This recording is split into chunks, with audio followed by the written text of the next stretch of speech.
Today there is so much inequality, so much poverty, and very little chance that this won't continue to get worse. The root cause of this issue will never be resolved because the average person was never told, and unless they start digging, they will never know. Our entire monetary system was created purposely to create nations full of slaves. And that's the truth. You came here for the truth, so let me unveil that for you. Today we're going to look at the 10 worst cities on earth, the 10 best cities on earth, and I want to connect that in with several other issues. Let's begin by taking a look at this chart. It is out of The Economist, and Statista put this together in this map format. The survey assesses 140 cities, ranking them according to stability, healthcare, culture and environment, education, and infrastructure. So this is according to The Economist and their own studies here. It's not me saying this, but they're putting this together, and they happen to think that Damascus right now today is the worst city on earth. And so you can see the list for yourself. There's a different set of population in these different cities, and you have different levels of infrastructure. Maybe one lacks healthcare, or one is worse because of the turmoil they're experiencing right now. Geographically, things are happening. But it's not so black and white. Every city will have more affluent areas and will have areas of poverty. So I want to show you the most livable cities, and this is from 2018. Vienna has now taken the top of the list in this case here. I will also show you 2016 numbers, by the way. Melbourne under that at number 2, and where I'm at, Toronto, has moved down the list to number 7. Vancouver is there as well, and Calgary. So Canada makes it to the list a few times. Australia makes it to the list here a few times. Interestingly enough, the US doesn't seem to appear here. But again, every city has good parts and bad parts.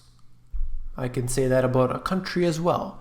You have cities that are better or worse. But how do you define that? Well, according to The Economist, they're using these different methods, whether it's the environment and the infrastructure and so on. You could say that in some cases, how affordable it is maybe. Maybe it's really out of reach for the average person, and then you have a lot of poverty as a result. So just to show you here what has changed, you had number 3, 4, and 5 all being from Canada. They were pushed down the list. And Australia definitely on there. And looking at other places as well. So Vienna and Melbourne seem to be there near the top from 2016 into 2018 today. Now, this is the actual report itself, so those were just the map versions. But if you want to see the whole report, I will have that in the description under sources at the bottom. Here, you could see it, the 10 most livable cities. It gives you a breakdown of, in terms of the healthcare, in terms of, your stability and culture and so on. So it depends, and they were able to use this to be able to gauge whether a city is very livable or not livable. So if you're interested in the report, you can check that out. One point that I wanted to make here was that certain cities or countries around the world are suddenly going to experience turmoil. So this here is basically just showing the average person in the UK, if they were to travel to Turkey, how much they would be saving now just over the last year because of the inflation that they've been experiencing because of, the unfortunate hard times that they're having right now. And to me, this shows us really how things can change in an instant, number one, but also you can use it as an opportunity for yourself if you're on the outside.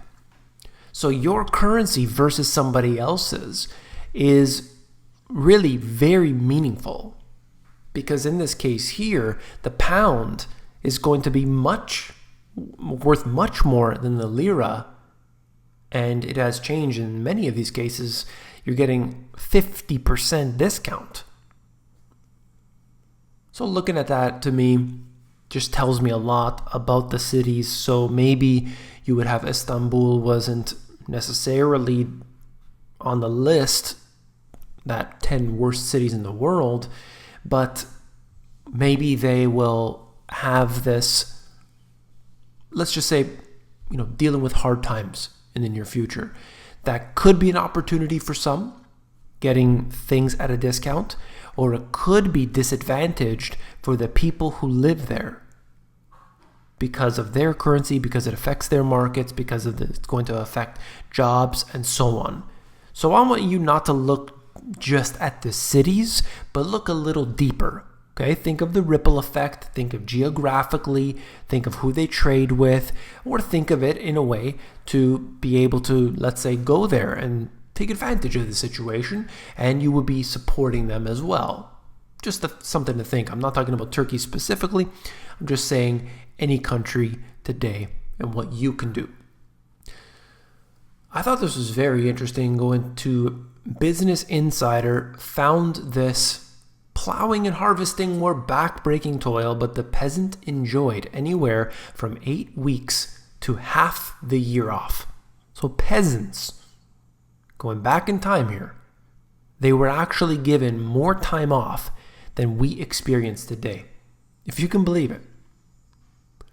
It goes into a lot of the details here about 14th century England. Peasants might put in no more than 150 days a year. If they taxed them too much, they would revolt. And too much taxes, by the way, 10%. But today, it seems like everybody just accepts it. We've become nations of slaves. The monetary system was built like this intentionally. So you say, well, I'm in one of the top cities in the world.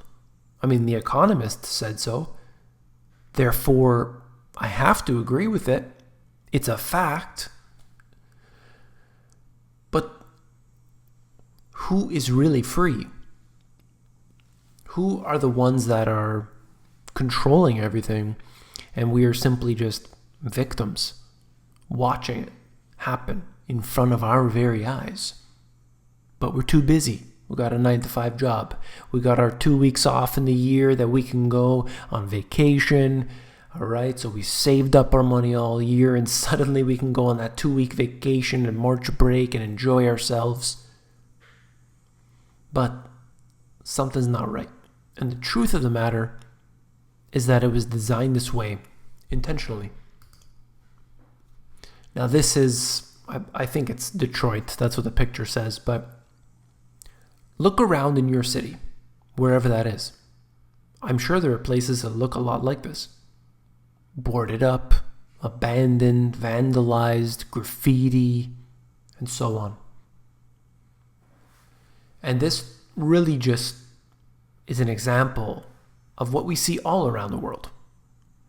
There are beautiful places you can walk through, see these amazing buildings in the cities I've been all around the world, seeing this incredible architecture, and directly next door there's 2 people sleeping on the streets and an abandoned building half burnt down, and they're right next to each other.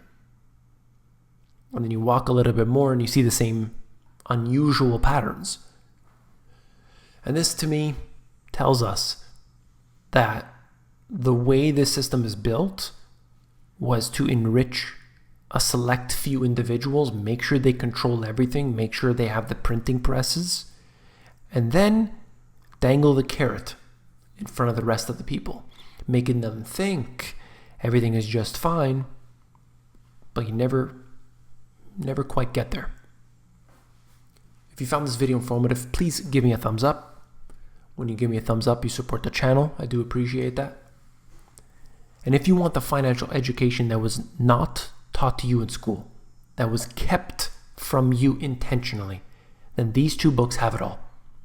You can get those at the link in the description below. If you're more interested in the audiobook version, you can get that at themoneygps.com.